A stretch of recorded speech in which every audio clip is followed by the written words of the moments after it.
What is going on? It is your boy Aaron. Today I'm going to be showing you guys how you can store and how you can share files completely anonymously in a very cool way for completely free. Now before we get into the video, let me just say there's a fan currently going on or currently spinning. I've got a fan on right now. Does that make sense?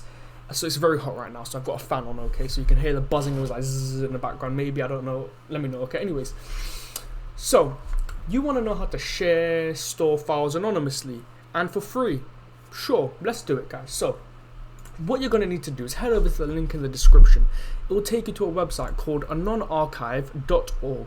Now, when you go to this website, you're going to want to quickly open up a text document or something to store your keys in. Now this is because when you want to create an archive, as you can see, we press here, create archive.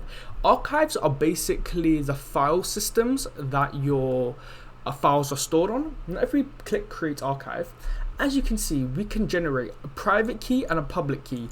Now because this is anonymous, you can obviously store your illicit files on here, or wink wink, without anyone knowing it's you, because we use keys, not login information, so they can't track files to specific people. They can track it to specific archives, which are managed by specific people. But if you use a VPN, not a single soul can see what the fuck you're doing, believe that. Now, what you're going to need is a text document or something to store your keys in. I'd recommend finding out a good way to store it, like using PGP encryption. I've got another video on that on my channel, or using some sort of way to store your keys securely, because obviously if someone finds your keys, they can access all your files, but they have to actually know your keys are for a non-archive. But you know, just in case, you guys do what you want. Anyways, to generate our keys, we're going to enter the captcha, which is 30, as you can see, 20 plus 10, generate. Now this will generate a private key and a public key. Now we're going to store these keys very quickly. I'm going to store this one over here. You might want to say which one is a public key and which one is the private key. Most of the time, the private key is the longer one, because we obviously, because the private key is used for more sensitive stuff, we make it longer so it's harder to guess. Anyways, what you want to do now, guys, is search one of your keys. Now let me tell you what each key does, okay? Now, the first key, the public key, is used to actually view files and download files. However, the private key is used to upload files. Now, the really cool part is, with the private key, you can do a lot of cool stuff like changing your archive name, setting a password, so whoever uses this this key, the public key, will need to actually know the password as well, which could be like Bob's your uncle or some fuckery like that, so that there's 2 layers of authentication on your archive.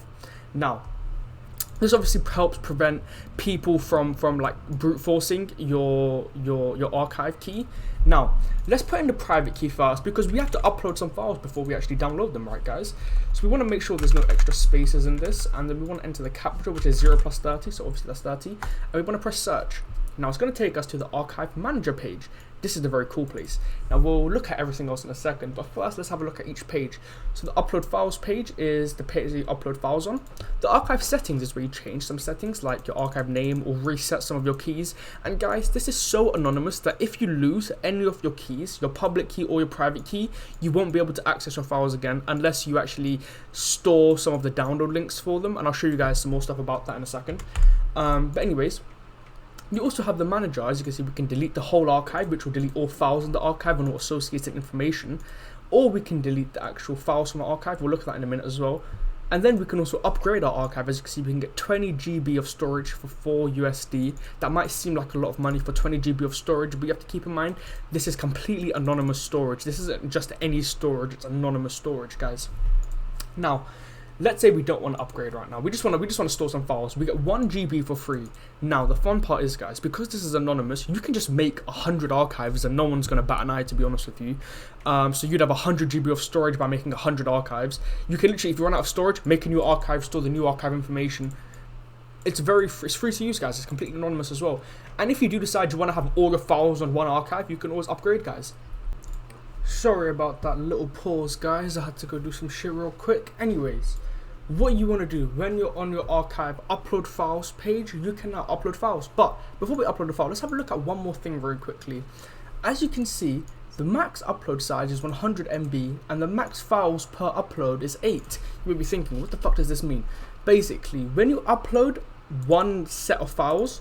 The maximum number of files you can upload at one time is 8, and the maximum upload size for this single upload we're going to do right now is 100 megabytes. So you can upload 1 gigabyte worth of files to this free archive, but we can only upload 100 megabytes worth of storage at once each upload, if that makes sense, with 8 files per upload. As you can see, if we upgrade our archive, we can actually get higher limits, as you can see. And yeah, so let's select a file very quickly. Let's do this file over here. Let's put it in a directory. As you can see, we can set a directory over here. Let's set it to /test. We can encrypt the file, so it uses military grade AES encryption, and it doesn't store any of the encryption keys. It's literally so secure that when you encrypt a file, it's going to give you the encryption key, and if you lose that encryption key, you fully lost the file you've encrypted, because we don't store that shit. So that is how secure this is, guys. Now you can show total downloads, so the total number of downloads that people have downloaded. So the total number of times people have downloaded this file will show.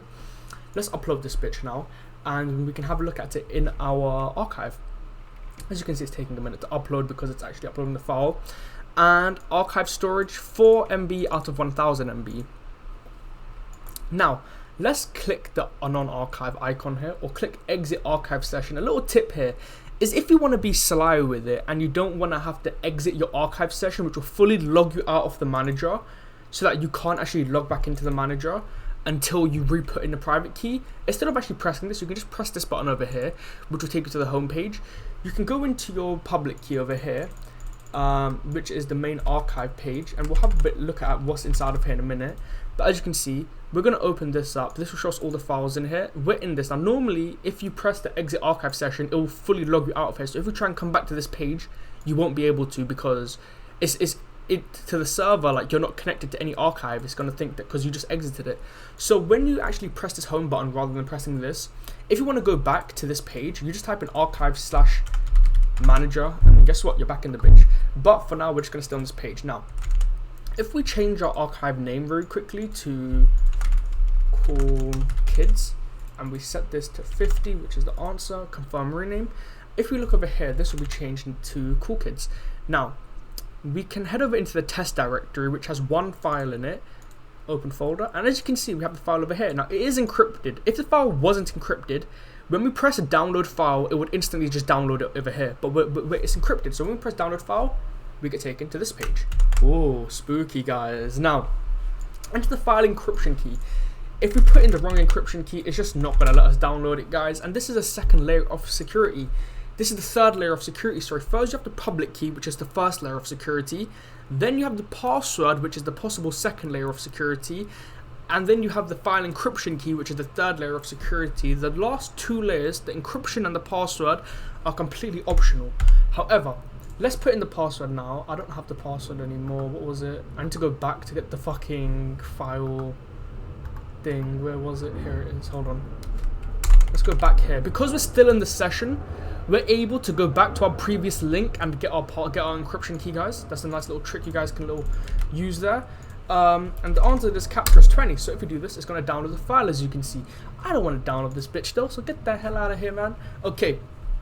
And I think that's all, guys. So quick, wasn't it? And you can also view some of the code snippets if you want to look at some of the encryption algorithms that are used here, etc.